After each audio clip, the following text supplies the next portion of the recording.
And so here comes one more in the room. So just write all this down. Do you expect to go right up to 8 o'clock? I don't know. I'm guessing we're probably going to go a little short tonight because it's a smaller group and, well, you're under no obligation to stay anyway, so. This is- And I said, "Well, pizza and I saw it, you kidding?" That's exactly what I did tonight. I know, everybody came for pizza. All right, so we're in workshop 10 of 12. Oh, we've got some more people coming in. Excellent. Just for the sake of, I know there's a couple of people who have only attended a couple or none at all.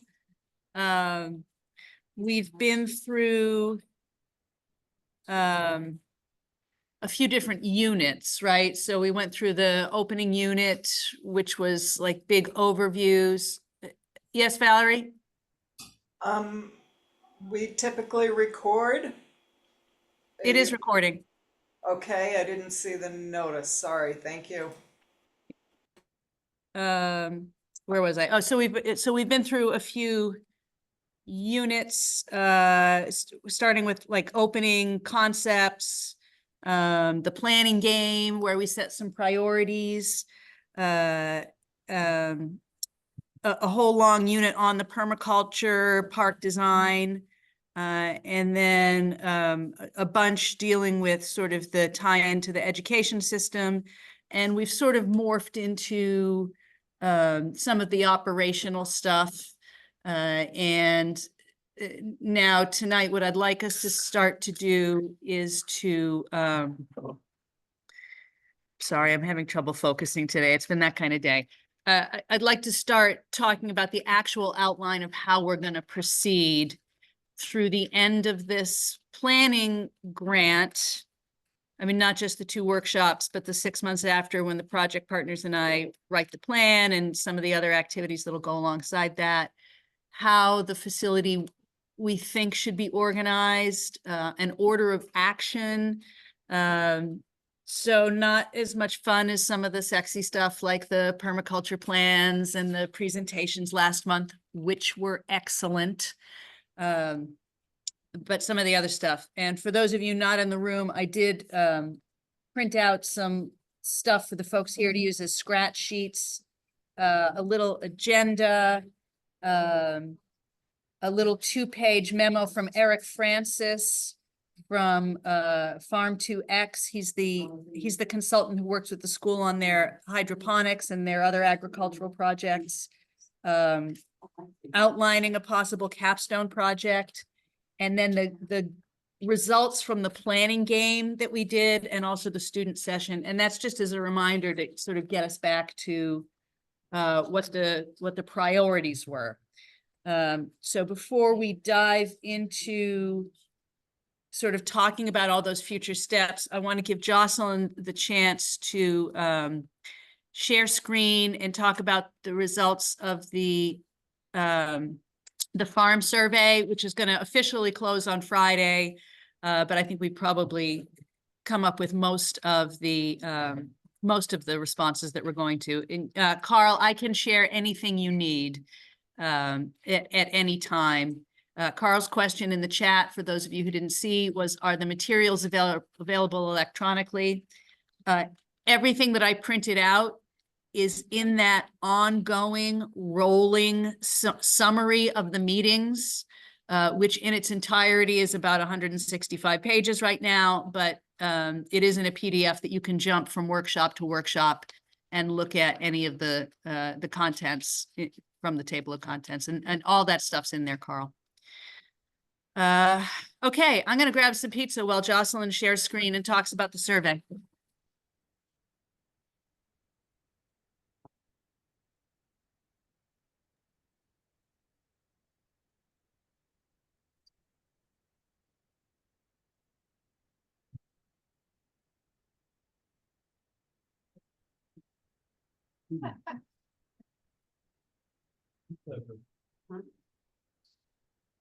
Jocelyn, we see the screen. If you're talking, we don't hear you.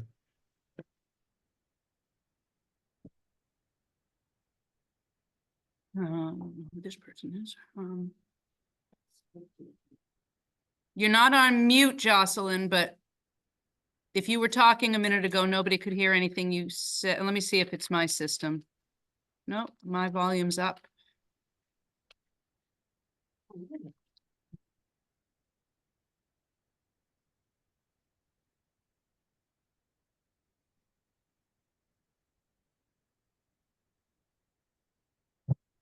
How about now? Yep, Yeah, now we got you. Oh, I figured it out. When my camera is asleep, so is the microphone. Okay, let me go back to share screen. Sorry about that. I was talking. I'm glad somebody said something. You did seem unusually quiet. thought you were Okay, waiting for Carrie to get her pizza. I'll start back at the beginning. So we prepared this survey to get an understanding of some demographics about the farmers who might be interested in the 65 Main Street Support Center. These went out to partners. This went on social media. It went out through RC&D's monthly advocate newsletter, which is an email blast.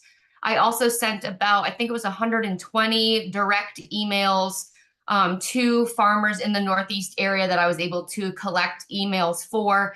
And so I'm actually tracking who has responded via direct email, who has responded just generally from other sources. I know there was other postings as well. You know, partners have posted in Tira as well. So this went out. It's been out, I think, 2 months now. We have 35 responses. This kind of went in 3 chunks, actually. It started off right when we put it out there, we had about 10. Then I sent the direct emails. We had about a little over 20. And then since I've sent the reminder and put it on socials again, it jumped up again to 35. So this is, I think, a pretty good start for the area. It's about a third of the direct emails that I sent. So I'm interested to see who replied, but I won't be sharing any personal information here. Interestingly, I noticed that 28 of the 35 and before I get into some of the stuff that I've noticed, this is preliminary still. We'll actually take out the data. Google Forms allows us to export that, and then we can, you know, do any crunching of numbers that we want to do. So this is the materials. This is how Google Forms presents it, which is really great for us. And I just wanted to talk through some of the things that we're seeing right now. So I was a little surprised that 28 out of our 35 respondents have been farming for more than 5 years. To me, that's surprising because we have been working, I think, pushing towards, you know, conversations about new and beginning farmers, as well as, you know, people who are interested in entrepreneur, you know, fields within ag or food. But we are actually seeing that the respondents are folks who are sort of, you know, getting to the end of that beginning farmer phase, and where we didn't go farther than 5 years, we don't have, you know, some of these people could be 20 years. We don't know. So that's a little interesting detail. We talked about the land that's farmed. Do you own or lease? Largely, the respondents own their land, 74%. And there's a breakout of how many acres that is. This is sort of where we get into the questions that we are asking about the Small Business Support Center specifically. So one question we asked was, are you interested in having access to that support center? We have a range of responses, with 34% saying they are interested, and 31% saying they're very interested. So that's, you know, 65% of the people that have responded are interested in, I'm assuming, you know, being informed about this as we move along at the very minimum. We also were interested in, well, how far are people willing to travel? You know, if it's too far outside of their area, is it really going to be a helpful for them, depending on who's in the region? It looks like half of the folks are willing to travel 10 to 20 miles. So, and closer, once we get to the 20 plus miles and, we start shrinking down a little bit, but it's looking like people are willing to travel to be able to use these services. Now getting into a bit about what either services or programming might be in the facility. These are still travel questions. I'm going to skip over this and allow that to come out through our actual processing of the data. So to help our conversation tonight, the first question that's about what could the facility have available, one would be if your farm does not process the products on site, would you be interested to would you have the ability to process here? So we have about 50% of that. If they're not already doing value-added products, so let's say you're growing berries, but you want to make jam, you have cows, but you want to do jerky, or you have, maybe you want to do beauty care products with some of the, I know there are vegan products and non-vegan products, but a lot of people use tallow for those sorts of things, soaps. So value-added products are one of the things that came out here as 50% of the respondents interested in transitioning that to their farm. Also, people are interested in cold storage, but not as much as the rest or not applicable to them. So it's a little less than half interested for cold storage. Cold storage on site could be something where we already have a commercial kitchen facility available in Thompson that might, that's going to be working with 65 Main Street. This could be something that is in addition to that to help with what's happening over there. Not as much similarly about 50-50 split about distribution, but we have a 65% interest in marketing. So one of the things, just thinking about what RC&D does with some of our programs, right now we're working on a farmer veteran, Connecticut Veteran Grown Initiative. Through that initiative, we are providing photography, videography, we're doing commercials, social media, we're helping with website design and search engine optimization through Google and other sites. We are even helping with some branding stuff, simple color palettes and things like that might go with the farm. It could be logo updates. A lot of logos are hand drawn. So this one, based on our service, RC&D's services through that program, our Farm Up program and Veteran Farm Up program, this one is not surprising to me at all. And I think something that's worthy of conversation for sure. Not as much interest in helping to find farm labor. That was the question we had as well. And then business plan development, not as much interest in business plan development either. So I'm finding, just on a quick analysis of what our survey results are showing, I'm sort of seeing two focus areas. One of those being that value added ability and processing products maybe offsite, and then also this marketing work that we're doing. We also those are two things that I think we should talk about tonight. Also, we are asking about what are the challenges that the folks who are answering the survey are facing. I'm interested in this section, particularly for tonight, which are the topics that they're most interested in learning about. So we've got a couple that stand out here to me on the higher end. So we've got climate smart farming practices, food processing. Again, that kind of goes in with that interest for the value added, I think. Regenerative, oh my gosh, I can't say that word. Ag, and then renewable energy and also seasoning are coming up on a higher end of things. So these are the types of topics. All of these could be topics for programs that could be offered through the facility to help farmers pursue, additional knowledge in their field, a couple of those are standing out. And then similarly, what about the business side of things? So we're seeing some interest in compliance and regulations, bookkeeping, business expansion, also exploring new markets, grant writings and grant programs. We have a couple of different sort of subcategories on that, but both of them were ranked pretty high. And then also understanding pricing and profit margins. So again, these are all topics that could be, programs through 65 Main Street, but, grant programs, profit margins, and compliance and regulations seem to stand out on a quick glance.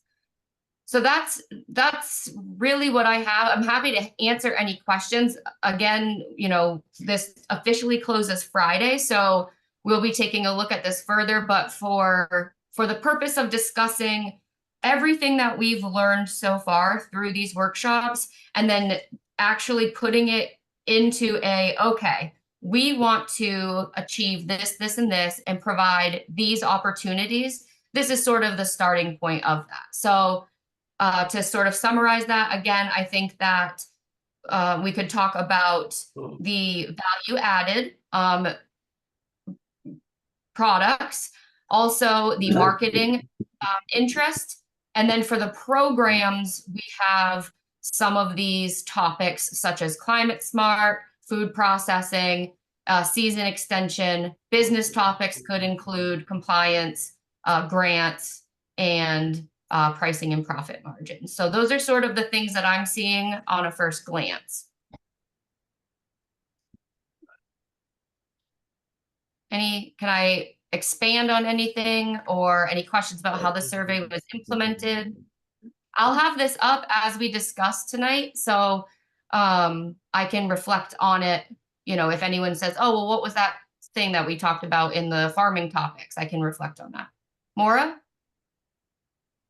Yeah, thank you, Jocelyn. That was great. And I'm wondering, and you of course don't need to tell us where, but do you know what towns did people put their towns and everything, or are these? Yes. Like, so I can actually, I haven't tallied the towns yet. I will do that as part of, because I've been tracking again with the invitations and everything who's responded. So I'll just rattle off some of the towns that I have here: Ashford, Thompson, Willington, Middletown, Thompson again, Gales Ferry, West Suffield, Brooklyn, Chaplin, Pomfret, Woodstock, Wyndham, Moosup, Columbia, Baltic, Stafford Springs, Wow. and Sterling. So, and there's repeats within there. So those are the towns I'm seeing. So largely within our actual footprint and region. Nothing too far out that I heard. No, well, I don't think Gales so. Ferry, And wouldn't that be? I think it would be, because we did also ask how willing they're able to travel. I'm assuming, I don't know because I haven't correlated it, but I'm assuming the farther the distance that from the person who responded, they're probably more willing to travel, which is why they're completing the survey. But I can't say that for sure. Sure. Anybody else have any other thoughts on those results? I mean, it is only 35 responses, but given that it's a somewhat narrow niche, I'm not discouraged by that. I actually think that's pretty good take up. Go ahead, Valerie. I recognize that we are in Connecticut, but we border Massachusetts and Rhode Island. Are we restricted to offering services only to Connecticut through 65 Main? I would not say so. Jocelyn, do you remember, we had at least talked about asking TLGV to distribute it across their footprint, and I don't know if we ever followed up on that. Because We they did they send- do have a footprint into Massachusetts for anybody who doesn't know.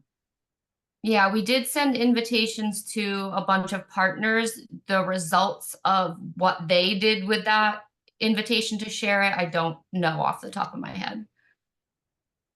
Go ahead, Carl. Yeah, thank you. I'm sorry, I may have missed, like, what kind of farmers were these? Were these veggie farmers? Are they dairy or, So et cetera? Thanks. we have, let me go down here. Give me 1 second. To answer your basic question, Carl, we didn't differentiate in who we Right. sent it out to. In terms of who responded, that's what Jocelyn's looking at now. Yeah, that's exactly right. That's all right. That's all right. It's good to cast a big old net. I was just wondering, like, who responded and, We had just anecdotally in looking at the names, we had a couple of we did have a couple of dairy, we had a couple of honey producers. A number of the farms I recognized through RC&D's programs as well. So some of those are herbs, some of those are flowers. So there is a variety, but I'll have to look and see what the breakout actually is. And then as far as demographics, we had, let's see, 2, 8, 9, 10, 11, 12, 13 out of the 35 self-identified as historically underserved producers.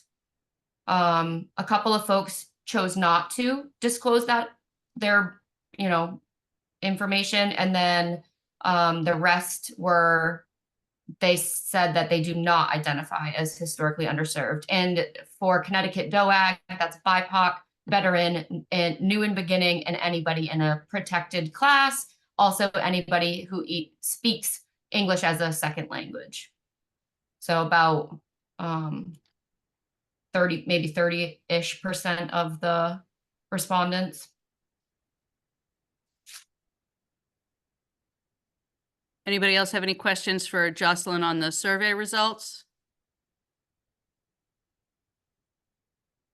So I will say, and this is part of why I printed out the stuff for the folks in the room with the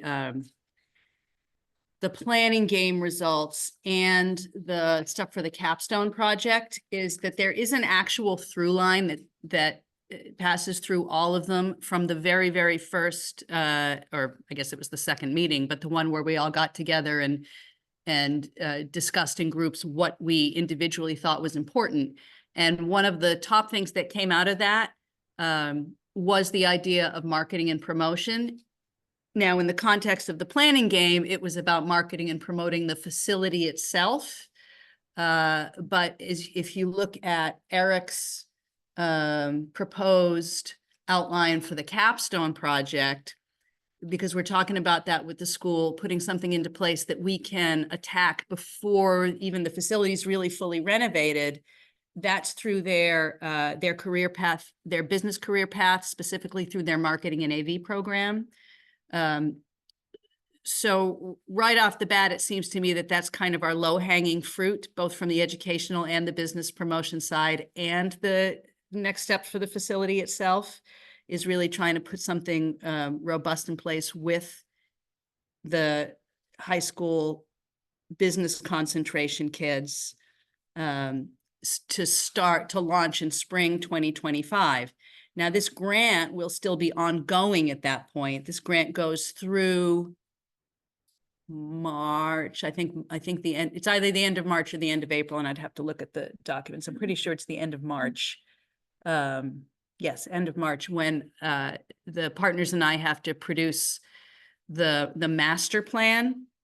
But in that master plan, assuming that we are successful in launching the capstone, then we can already show that we're putting this stuff into action. Um, This week. that is what Melinda and Eric and I discussed. Now, that was 3 weeks ago or 4 weeks ago. And we were supposed to schedule something over the prior 2 weeks to this with Eric and with Kelly Langer, I guess is one of the business concentration faculty up at the school. That meeting didn't materialize. Melinda's on vacation this week and I'm on vacation next week. I think we are at the point where we have to have that meeting in the month of August if we're going to move forward. So I guess if I'm giving you homework, Board of Ed member, it's to shake that tree for me a little bit. Right. And I obviously will do it on my end as well.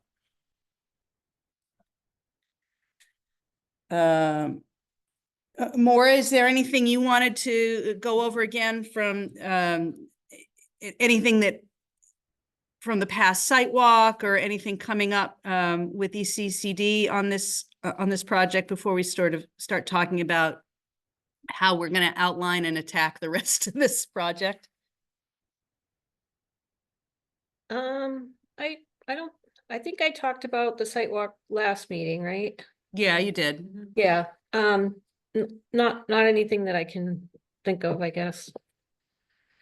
But one more tie-in for ECCD, as long as we're all here, is next week on Thursday, the Kubota Foundation is supposed to be announcing their finalists for each region on that, well, for lack of a better term, grant program. It's more of a contest than a grant, but it's sort of neither here nor there. I mean, who knows if we will be one of the 2 finalists in our region. And ECCD was the lead on that because it needed to be a 501c3. So keep your eyes on the Town of Thompson website, ECCD's social media if they have it. Maura's going to text me on vacation if we happen to be chosen, and I'll start posting it even from there. But I remind the people in this group that is once a project is chosen as a finalist, they are guaranteed one of 2 awards: $10,000 for second place, $50,000 for first place. We described a project that we could carve out either way, but the final winner of that, first and second place, is going to be determined by online voting for the public, which is why I say it's more of a contest than a grant. So again, keep your eyes, and it's like a 2-week period where I think it's from August 1st to August 14th, where they would be taking online voting for that. So just be aware to monitor the intertubes. Well, are you gonna send us all an email saying, yeah, we won, tell all your friends to vote? So or- I'll be on vacation next week, so I won't be back until the 5th. So obviously I will do that on the 5th when I get back. Okay, What I can do from where I will be is post it on my own Facebook page. It would be on the town's Facebook page. It'd end up on the town's website because Maura, I told her to contact Renee in the town clerk's office okay. so that somebody here can do that. don't wanna lose time if we did. Yes, but and I'm not sure if voting. you're limited to 1 vote either. I was gonna, Probably not. I was gonna say that typically you get 1 vote per day, but that's Right. per device. So in my household, 3 iPhones, a laptop, a computer, 2 iPads. I can literally do 8 8 votes votes. minimum a day from Okay, my house. So so all of us have to, I've done that with the top 10 things and Well, voting even for the UConn for best Norwich- fans, yeah. the Yes. Norwich, best of readers at the Norwich Bulletin. Yeah. Mhm. That was the same thing, you voted online, but you could vote like every day. Anyway, I so read it. the point is, Yep. try to remember to look in the second half of next week to town's website, social media, whatever, and we will work that as hard as we can. Including posting it out to Winnie, posting, sending notice to the villager, trying to get Yeah. all that stuff to drum up the local interest. And we might not get chosen at all, in which case, Yes. who Then- cares? But So It's that does, yeah, it's actually my job to be optimistic. Mhm. I'd be a very poor planner if I wasn't. And I have to say, Tira did an amazing job. And I think that if they don't pick that one, I mean, she just put so much information, so I can't imagine, but anyways, I'm just throwing that up there. We'll see how it goes. So let's use that to transition onto future steps in order of action. Partly because we are winding down the public workshop part of this grant. And we have one more grant award teed up, which although not official it's as close to official as we can be, barring some catastrophic possibilities, but realistically speaking, that should be sewn up. And then the other really large one. So the two grants on the table, again, for those who are new here or have been tuning in intermittently, during this year's congressional appropriations process, I submitted a proposal through Congressman Courtney's office for the funds to close the renovation gap on the structure. And also I used Wayne's estimates for the site work. I actually think they're kind of low, but regardless, even if they are low, I used his numbers. So that is that was about a $720,000 or $730,000 request. Congressman Courtney accepted that request and passed it up to the Appropriations Committee. So what that is supposed to mean is that it will be included in the federal fiscal year budget upcoming. In practice, because the prior renovation award is also through congressional appropriations through Senators Murphy and Blumenthal, in practice, they tend to award the amount requested. They have the option of reducing it. They have the option of throwing it out. So until the budget is signed, passed and signed, it's not definite. In practice, they tend to come through as requested, but also the timeline on that is very fluid. Federal fiscal year closes on the 30th of September. The chances that they have a budget passed by the end of this fiscal year, close to zero. When I was talking to Congressman Courtney's Washington aide, she said the latest she's seen them pass it through is the following March. That's not, none of those things are a disaster. Obviously, we live in interesting times politically, and certain results in November could upend the apple cart. So it is what it is, but we've at least passed the major hurdle, which is getting it sent to Congress in the first place. So that could come at any time. And as you guys also know, I did submit at the end of June a $4-ish million request to the state through the Community Investment Fund grant program.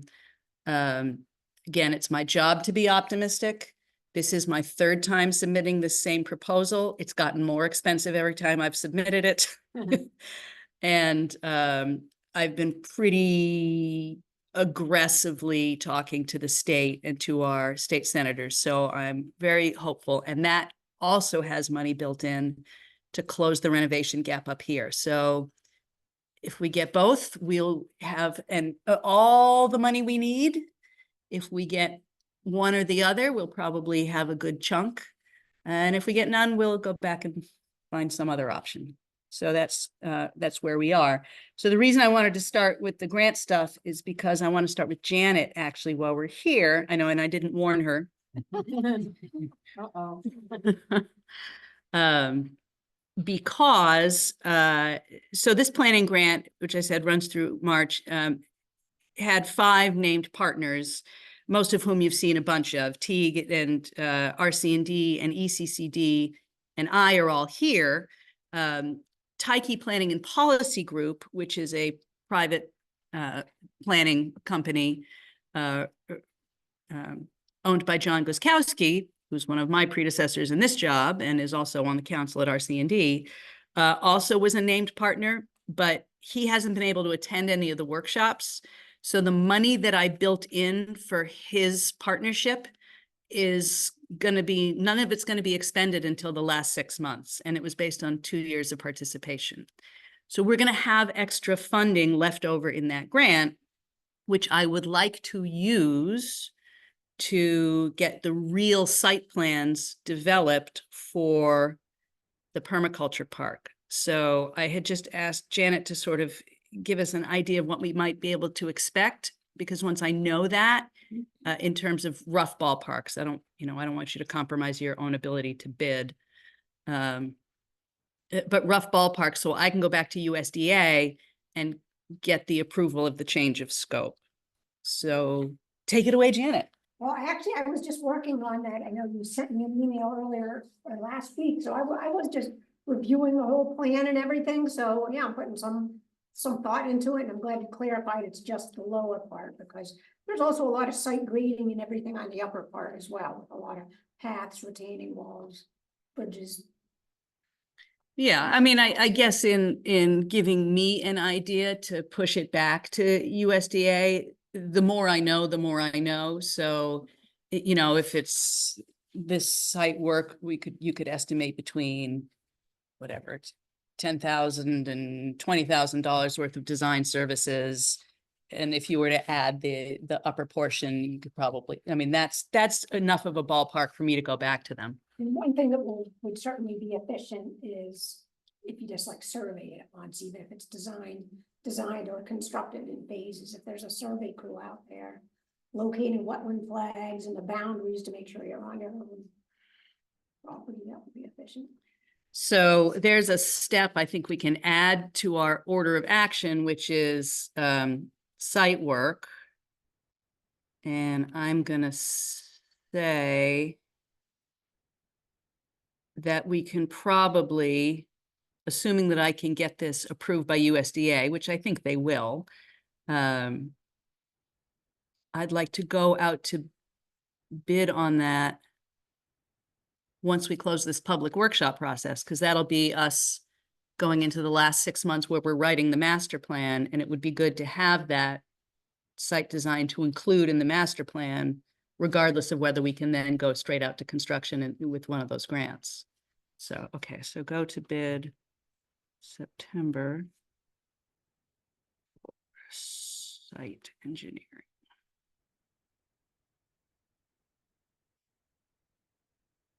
Would anybody else like to take a minute to talk about anything? Because I'm talked out for a moment. Thoughts on next steps really is what I'm after here. And that could certainly come from any of the partners, and I'll include Board of Ed in that in this case, because I think we've got components. Teague's involvement, RC&D's ongoing involvement, EC, blah, blah, blah, blah, blah. So take it away, guys.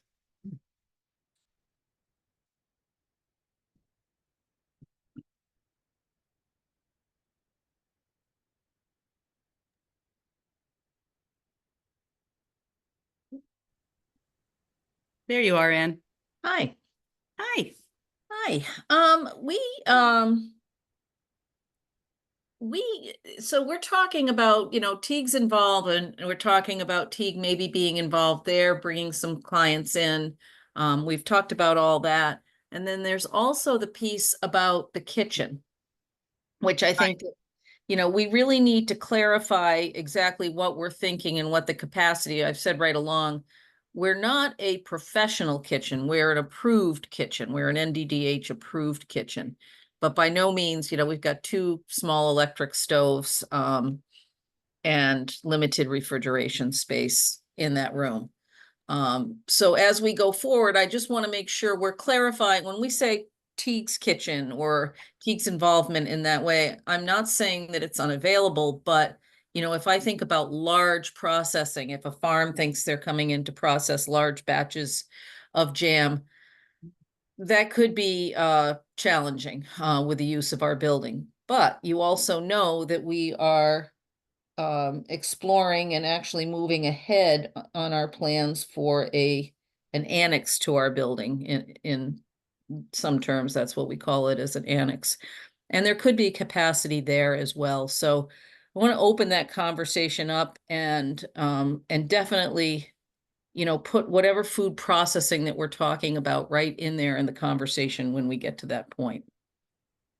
And at what point in your expansion project are you? I'm presuming it's very preliminary. Very preliminary. We are seeking our, what is it, a 65% architectural renderings right now so that we can apply for a CIF grant.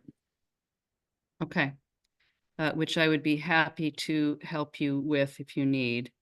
Thank you, Tara. We also do not have Joanne Chanel anymore. I heard yesterday that she Yeah. also resigned or Well, she retired, yeah. retired. And we've hired Chelsea French, who has worked with us for a long time, knows the agency well, has written a few grants, but she's going to need some support. And I will be there to continue to support with this as well. So, yeah, just so you know, I just wanted to throw that into the conversation now. And you know, you are welcome to come look at these plans, or we can share them at a future meeting at any time to talk about what that might offer. It would be our market moving out of that building and over to the new building. That's the main use of that building. So there will be some processing capacity over there. And perhaps we write in a little more than that.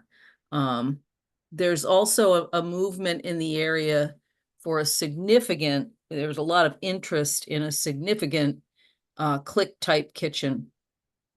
And there's no location for that. There's no further plans, but I know a lot of people are talking about it. So again, as we start to boil this down, I think that we ought to think about and put all of those things on the table, because is it possible neither building would be able to neither of the three buildings, Teague, our new building, or 65 Main would be able to house a click size operation. But what can we do? And how does that fit in with something else that might come in the area?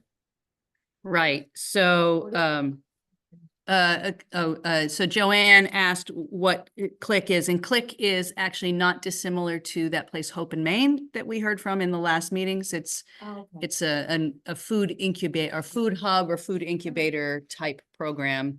I don't think it's exactly like Hope in Maine, but it's very similar in its scope.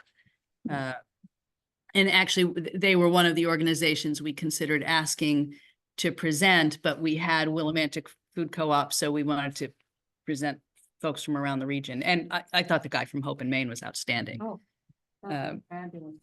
Yeah. So just staying on this topic for a second, Anne, would that expansion of the capacity of the approved kitchen otherwise be in Teague's plans? I mean, I just want to know, I want to know that everything that's being proposed on all sides is logical always, right? So what you're asking me is, have we already written in an expanded, improved kitchen over in the new building? No, we have not.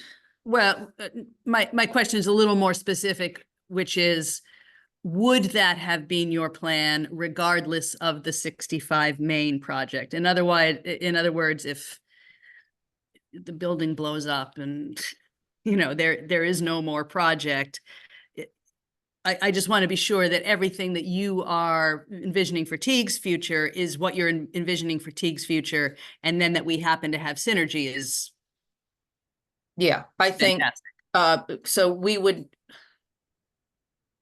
if we were not connected to you at all, I don't think we'd be talking about expanded kitchen space. We would be talking about expanded food processing space. Does that make sense? Yep. Yeah, I mean, if I could just chime in and spot on, that was the goal, was to be able to receive more foods to respond to regional needs around emergency feeding. So the other building is like, we've outgrown what we're doing naturally and what we've done since the new building was built. Our one building, back in 2012. So we've just kind of outgrown that. So the building as it's proposed is really just, we're going to have a lot more processing space, and that's complementary already to what you're talking about at 65 Main. Like, we're so close that there's no reason. It's just a great synergy of enthusiasm and support from a lot of levels in town, as far as I see it. If we can help with more processing, we're thinking of the other side of the system. So we're really concerned as well with what do we do with food scraps, and how do we compost effectively, and what's the other side of the food system like? Like, we're worried about that now, and we're trying to think about that in the new building. But we want to have like a loading bay, and this is really more for expanded food outreach, and perhaps processing food, but not necessarily cooking food, but being able to break open some large bags of beans and receive food from wholesalers, and you know, just kind of think more broadly about the food that's out there that's not being rescued by our partners at the Connecticut Food Share, and that we have relations with not only here in northeastern Connecticut, but also, like you're saying, over the border in Massachusetts and Rhode Island. It's crazy. Wow. So I think like we're spot on, and I think these two things together, I'm sorry, I've been absent here for a couple months, but like the proposals are fantastic, and we want to, as far as I can see, like we're going to complement each other and make each other stronger in the future. So great work. Yeah, I guess if I have one thought based on what we've seen tonight from the survey to farmers and what you're describing as your likely physical capacity, and again, referring back to what we saw with Hope in Maine, we're not going to have that kind of facility where it is, at least not in any short term, where it is people coming in and doing bulk creation. But the education tie-in, again, so high, and interest from existing farmers in learning how to create the value adds, it's possible that your capacity is high enough for that, right? For the Serve Safe classes, for the, you know, for maybe doing a test batch of a product before it goes to a commercial kitchen situation. So in that transitional space, at least in the shorter term. Now the school does have a commercial I was kitchen. gonna bring that up. I don't know what the availability to the public would be. Both because it's new and wouldn't want people to potentially trash it, or just liability wise of allowing people into the school off hours. Right, and I'm sure that any use of the school comes with added costs, security, custodial, you know, is there a faculty member there? Or like, what is that threshold? Well, we'd have to staff our building too, so, you know, that's another thought, but, you know, we do have a small demonstration table and the ability to teach in that way.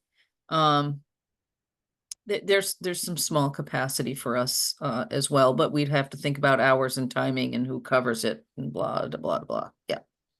Right, right. And it seems to me that that would be much more likely to be on a workshop basis than A regular. a weekly, Yeah. bi-weekly, whatever, that it would be episodic to generate interest, maybe flow people into the 65 Main facility to get some of the business skills, the marketing skills. So we do still have a piece of connective tissue that's not quite there, which is what's the large commercial kitchen. Maybe as it grows over time, the school becomes more of an option. Certainly there are high schools that offer adult ed Right. options at night. That had become, we had talked about that as well. So, I've done cooking at tea too. they've had classes. Yes. Yeah, we've had several different grants to support those cooking classes, canning classes, things like Canning that. one, right, yep. Yep. Yeah. All right, so, get my head back up around here. So and by the way, I don't think we need to go all the way to 8 o'clock tonight. I really, it's like, how are we organizing the rest of our heads? This is obviously a smaller meeting. We're in the middle of the summer. And the real heavy lifting on describing it ultimately comes down to that final 6 months when primarily John and I, but also with continuing input from the other partners, write the full narrative. I guess I'd like to just to tease out that timeline. Obviously, we've got 2 more months of this in August and September. I expect August is going to be like this one. Hard to get people in the room, people still away. But what do we want to talk about? What are we going to take out of this meeting to talk about in the next meeting in greater depth? September, I'd like to do another sort of big one, which is the wrap up, show everybody everything that we've mapped out, give them a 30,000-foot view of the thought process that you guys have put into it as a group, and all those next steps and where we expect they'd be coming.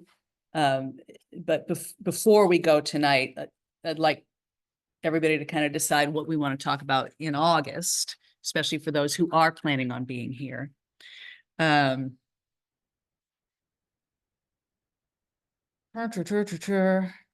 the other piece I have on this agenda is that organizational structure. And this is another piece that Anne has talked about a lot, and she's right to do so. What is this?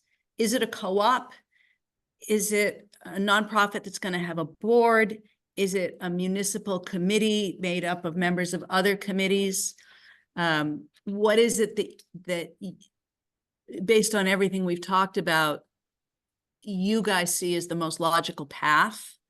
Anybody online, anybody in the room, please feel free to contribute. Can you hear me, Tara? I can. So I was thinking about sort of, at least in my mind, I'm thinking, okay, so we get through the renovation, we get, some of the permaculture projects started on the ground, and then what? We have a completed building, which in theory would have been designed for some of these, uses that we're talking about, right? Whether that be cold storage, dry storage, workshop rooms, conference room, whatever it may be. So I think that part of the discussion should happen to me is sort of what are we in the renovation process, and forgive me, but I haven't looked at the specific plans for, the renovation stuff. So, but in that process, what are we structuring the inside of the building to be able, the capacity for that? What is it going to do? And then once it's finished, my mind goes to, okay, what now? So I think a conversation that might be helpful is, how do we start? Do we, I know we've had folks participating from the business community in Thompson. Are they interested? Are you going to start with maybe somebody is occupying the space? Are we going to have, a small, either nonprofit organization? Maybe they just need an office space, and that's going to generate some income there to kind of get started. And then there's a person in that space. Are we going to start having, workshops in there? I know from an RC&D perspective, I could totally see us utilizing that space for our marketing outreach, sort of workshops. So I kind of think we need to have a conversation, not necessarily tonight, but about the people who will be assisting in 65 Main Street's function on day one. Long-term, that may be staffing, that may be a Friends of 65 Main nonprofit. It may be a town staff person. I have no idea. That's, way down the road. But thinking on day one, the doors are open. how are we and the business community and the other nonprofit community, farmers, going to occupy that space? And I feel like we haven't quite had that conversation. Yeah, I think we've danced around it too. I have some thoughts on that. I would like to hear other people's thoughts on that particular topic. Yeah, that's what I was gonna say, and you were much more eloquent, Jocelyn. It's just, I get all the permaculture stuff, and that was exciting, and I know what's going on out there, but I still feel like I have no idea what we're using the building for, and how we're using it, and how we're dividing it up, who gets to use it for what and when, and how the design of the interior building is going to apply to that. I feel like we really haven't started addressing the structure. And at least in my mind, I feel like we're still back at the first town survey of what would you use that building for? Senior citizens, school, that, I don't think we've talked about a lot of ideas, but I don't think we've come to any conclusions. Maura, go ahead. Yeah, I just want to throw it out there because I just learned today, we have some new staff at ECCD, and there's somebody that volunteers at a place called the Yellow Farmhouse. And it's an education center that uses culinary and farm-based education to connect people. And I just was reading their mission and I was like, wow, that sounds a lot like what could be happening here. And I just would encourage people to take a look at yellowfarmhouse.org. And so what I would say out of that is, I wonder if there should be a mission statement for this building. And that would then, you could then go from there. So is it primarily for education? So that's the kind of thing that I think would help inform what happens next. That's just sort of my take. Matt, you were going to say something too? Just on, we talked about potential organization. I was really impressed with the whole co-op thing, but I don't think that's what this is ready to be until it's producing something. So it's funny that you say that, because in my mind, the co-op model, not necessarily in the type of co-op that the Willimantic Co-op is, that the co-op model is possibly the path of least resistance, only because it sets up the users essentially as the owners. I mean, they wouldn't be the actual technical owners in the same way as a traditional co-op. Right. But, mutual responsibility for, you've got to do one staffing the phones shift a month, however That might be many. the best way, because if it's just looser volunteers, you're not gonna get that buy-in. So that maybe that is the way. We Yeah, have to define what it is that we're co-opting, we're doing. correct. So, and that's some homework for me, actually, because there is a lot of online literature about setting up co-ops of various kinds. And can it be a co-op if it's a town-owned facility? That's an excellent question. It might be that we could use the basic structure of a co-op and it still couldn't be a co-op. It would be some other thing. What that thing would be, who knows? But that is research homework for me. I do think that that having some shared office space, it's a new model, a new way of doing things where people are working from home, but they need to come in and have meetings. And my vision, just to kind of throw what my vision for it had always been, would be to have a meeting space. I think we need a meeting space. There's that one pretty big room that could be dedicated to that. Some kind of a conference room that's really flexible and could hold a number of people. And then to also have some offices that could be used as shared office space. And that would run with a co-op model, I think, really well. If you're And gonna it's also low equipment, low Yep. hanging fruit, easy to implement. Yep, some internet, so, a printer maybe, that kind of thing where people could come in. What is the term for the shared office space? Spaces that they rent out, sometimes by the hour, sometimes by the day. There was one in Putney. Work share. Work share, yeah, Share, that office kind share. of thing. Yep. Valerie, go ahead. But yeah, co-sharing, co-working, co-workers.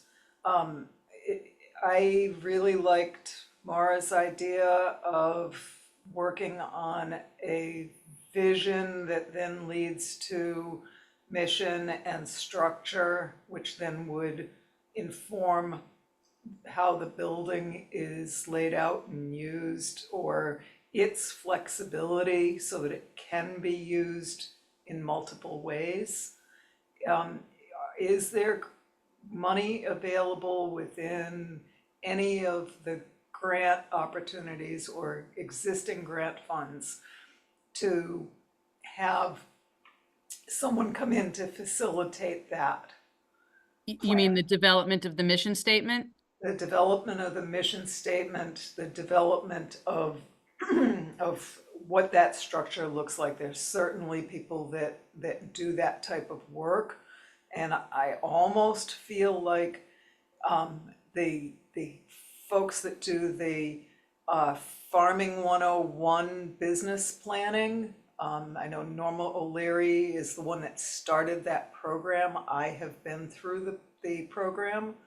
They might be able to offer that and not charge for it. I don't know, but I do like the idea, and I like the idea of having a vision structure. Jocelyn, is that an RC&D thing, the sort of Farming 101 that Valerie's talking about? Not specifically that I know of. I know that Norma O'Leary, of course, was involved with RC&D, but I'm actually not familiar with that specific program. We have what we call Farm Up, which is a one-on-one consultation with interested people who are actively farming or interested in farming, and we connect them with the service providers that are appropriate for their needs. So if that's business planning, maybe it's SCORE. If it's marketing, maybe it's something else. And, a lot of times we send them to UConn because they do services like that as well. Yeah, I'll just jump back in and say, as I'm thinking about it, I think it was a joint offering from the Connecticut Farm Bureau and UConn. Okay. I know they have a UConn has Solid Ground too, which is a great, I think UConn should definitely be part of the conversation as far as these, training opportunities because of their Solid Ground program, which goes beyond what RC&D is capable of doing and focuses also on, it could be integrated pest management or vegetable specialist, urban ag, those sorts of things. So kind of beyond where we say, hey, here's the resources you might want to connect with, that they actually provide the knowledge to support those farmers' questions. So here, I know, Tira, that not everybody is online, but I can at least throw that in the chat for the folks who are. So yeah, I can see the chat note too, so. Ground extension. That was a collaborative effort, for sure. So to Valerie's point, I mean, we could do that in the next session here. We could actually dedicate that time to framing a mission statement, if that's what we think the useful time of that penultimate workshop session would be. I'm not suggesting we should or shouldn't. I'm offering it as a possibility. Or is there some other way we want to spend that last sort of discussion, planning? I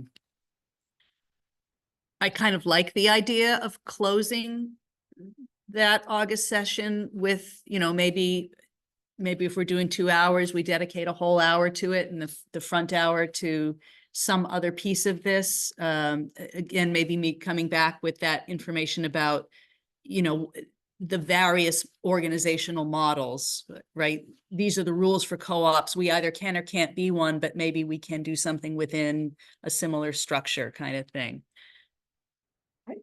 I think that's a great idea, but for those of us who have no experience in writing vision statements, would it be possible to like have some statements, sentences, samples that we could have something basically to review and say, this is reflective of this project?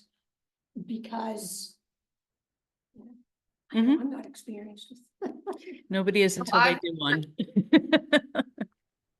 I'm not very well experienced with AI at all. Oh, don't but- even go there. But if you take keywords and you throw it into like that Chat GPT thing, I'm not suggesting that that's the statement that we use, but to the point of, hey, I've never created one before, it sort of, it's a starting block. So like, Tira, I guess where I'm going with this is that we could take some of the keywords that's come out of these workshops, and the summary that you have, throw it in there and pull out, whatever, like 5 of them or something. And then we can kind of weed in like, oh, I don't really like that take on it, but I do like this, this, and this. And it, but it could be informed by our own summaries. Just a thought. Chris, I saw you had your hand up, but I've got a couple of guys here in the room who wanted to talk too. So Alvin and then JBL and then you, Chris. Sorry, just briefly, and I'm sorry I haven't been here before, but I find this very exciting, so I'm happy to be here tonight.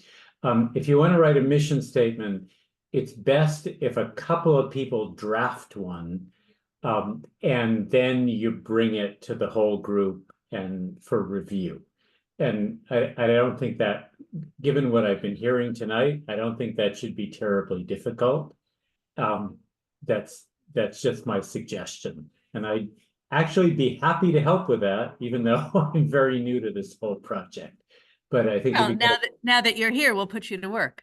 okay, if you get a couple of real human beings in the room and you just come up with something and then you put it to the whole group and they can go at it. And that's not so hard to do. Alvin? I see a lot of ideas here being floating around. I see an administrative mess. How do you organize this once everything is together? How is it orchestrated? Who's going to administrate? I think that's exactly what we're trying to get at. How are we going to describe this organizational flow? And again, on the various models, who manages it? Is it, what kind of body is it? Is it a 501c3 corporation? Is it an entire volunteer board? Hey, look, I am on several volunteer boards, one of them being a startup 501c3. 3 years after we started it up, we still can't do anything because the hurdles to getting your first action accomplished are so high.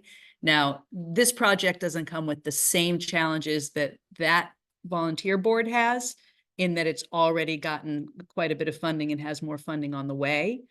But I don't disagree with you, Alvin. Before we open the door to the actual users, all of this has to be described, but that is part of my burden in that last 6 months as well. JBL? Between Mr. Dustin and Mr. Hill, that's just where I was leading to. We're starting to put the cart before the horse here. We need to get back to the basics of what this whole thing was started, get the building done. And then we got a place that have a volunteered group of people that gonna watch this as it goes, would be planning and development director be on it, all these people that have a concern on it. We need to get that done first, because I'm looking at, okay, outline future steps in order of action. Well, the only thing is, we gotta get the building and get the property established before we can start doing all this agricultural stuff and everything, because if we don't have that in place, the foundation, what good is the rest? And it's gonna take time. That's why I've been coming to this, because I have, like I said to you early today, I have an interest in this because of. And I just want to clarify it, since we've been dealing with the planning, the programmatic planning, and then also the landscaping, we haven't actually talked about the architectural. We do actually have architectural drawings. for the basement and the first floor, and into at least one, if not both of those large grant requests. The design money for the second and third floors was included. We didn't have enough funding to get all three, or all 4 stories, if you include the walkout basement, in the first pass with the architect. But we couldn't move forward with anything until we had those. So we've had those for a while. And the exterior renovation should be mostly wrapped up by the end of September. We just went out to bid on the exterior painting, and a local, I mean, Dave Eddy is going to do some siding and repair before the painters can come in. We needed to do a little reshuffle. We were going to have the gutters done under the existing contract with the guy who did the roof, but we had to do the siding repair and the painting before the gutters can get done. And those first 2 activities will expend the original grant. So we're going to have to do a change order on the gutters, but that's all okay because we know we have money coming. It's just going to push us out some unknown period of time until that award is confirmed. So, you know, if it gets confirmed on September 30th, which it won't, the Fed actually moves much faster than the state does in producing their contracts. They've got way more employees working on it, so those things come through faster. If I may, again, I think really we need to concentrate on that. Let's put a group of people together, you know, with the various backgrounds, so we can at least have some type of administration to get this thing going forward, because it's a good project. I think it's going to do something good for the town in that area. Off the top of your head, do you know approximately what is the square footage inside the building? The property card says it's a 1,900 square foot building. I do not know if that includes the basement level. No, probably not. I was gonna say 2,000.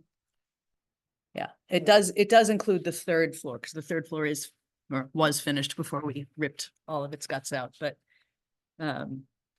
and we have been sort of gradually doing some work over there, sort of outside the parameters of the grant. Brian Santos has been an amazing partner in this. Thank God we have a guy who does construction at his level, volunteering with us locally, because he was able to arrange for $32,000 worth of volunteer labor to pour some new concrete in the basement, in the foundation. It had that wall that was just sitting on raw dirt that had half rotted away. If you're in the neighborhood, stop by. I mean, you can't really see the foundation now because he just put new plywood up for Dave Eddy to come back in and do a siding patch. But if you're ever around and you want me to take you in there, I can take you down and show. I mean, it's like a whole new basement floor down there. So that was impressive. And thank you for dialing in, Chris. You're on my list now, which means I own your soul. Okay, it's all yours. I'm sorry I have to leave. Good night. Yeah. Good night, Chris. Good luck to everyone. And I don't think we need to beat this one to death all the way to 8 o'clock either. I think we've come up with a couple of things for the next session. So we'll make that the mission will be the organization and the mission. And Chris has already signed off, but I'll loop him in on that since he seems interested in that. Jocelyn, Ann, I think you in particular can also be a part of that, or Carl, since Carl's coming in behind Ann up there. And I guess that is good. So, and your homework too. I need you to shake that tree for me because, yeah. Okay. Go ahead, Valerie. Just two quick things is that I absolutely like, as much as I abhor AI and Chat GPT, I think the idea of asking it to develop 10 potential mission statements is not a bad idea. And also just the note that I threw in the chat, I found the program and the instructor that I was referencing at UConn. So. Yeah, I saw that and I can, oh, look, he called me Tanya. I can pull that transcript too, so that I have it in our rolling notes. Anybody else, anything for tonight? Am I missing anything that seems super, super important that we go over? Did everybody get pizza and Don't cookies? forget you have until Friday to take the survey. Well, we don't have any farmers in the room tonight, but if you were a farmer, actually, who is William Gates? And Oh, no, Murray is, yeah. And Murray took the survey already, though. You've got a chicken farmer on the phone. Oh, but you didn't take it, Valerie? I think the questions were not designed for my farm. Okay. William, go ahead. I didn't mean to interrupt you. No, I just said you've got a chicken farmer on the phone. Where do you farm your chickens? We are in Baltic, town of Sprague. And actually, Jocelyn had forwarded the invitation to me. I was more interested in my, in my role as a business analyst or business advisor with the Small Business Development Center. So when you have need for expertise for your farmers and their business adventures, that's what we're there for. I think Jocelyn had mentioned SCORE, similar type of organization. We're just paid professionals, not volunteer mentors. William, can you drop your contact information in the chat for me? I probably end up sending it to Jocelyn so she can forward it. I'm driving at the moment, if that works. Okay. Yep. Yes, absolutely. Yeah, I can, no problem. I can share that. Yeah, we were, and that William's taken the survey already. We were going back and forth the other night. So, so that's good that we have his input. Excellent. Yeah, and if we have the opportunity, so we'll definitely make those two things the main focus. And I will, again, with Matt's help, try to narrow some more detail down from the school on that capstone project. Because that is clearly something that we can start even while we are working on the building because of how we've described how it makes the promotion just of our project, never mind the products that will eventually come out of it, happen. So you can implement a little bit. correct. We still need to stick with the main course first, and then everything else will fall in place. So that's the only way it's gonna work. Yes, sir. Okay. Yeah, I got that. Whoever dropped that in at 626 LaCroix Road.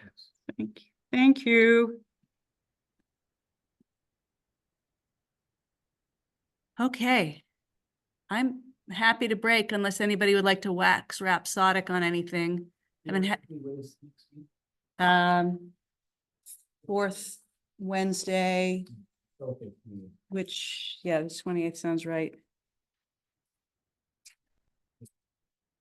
Yeah, so two more of these, Wednesday, the 28th of August, and then the last one, which I would like to be a real like ta-da, so maybe more than just our group, but going out into the wide, wide world. So that the final one would be Wednesday, the 25th of September. 25th. We've advocated with that. You can be You can come Saturday, the 21st of September. Okay. Saturday, the 21st, I'm gonna be in Bristol. All right, guys. Thank you for giving up a stuffy summer night to come into our unair-conditioned town hall. Okay, good. So we'll see. I should be able to get the rolling notes back out the door before I leave on vacation. If not, I'll get it to you guys right after. And, yeah, all right, mission statement next. Good night, everyone. Night.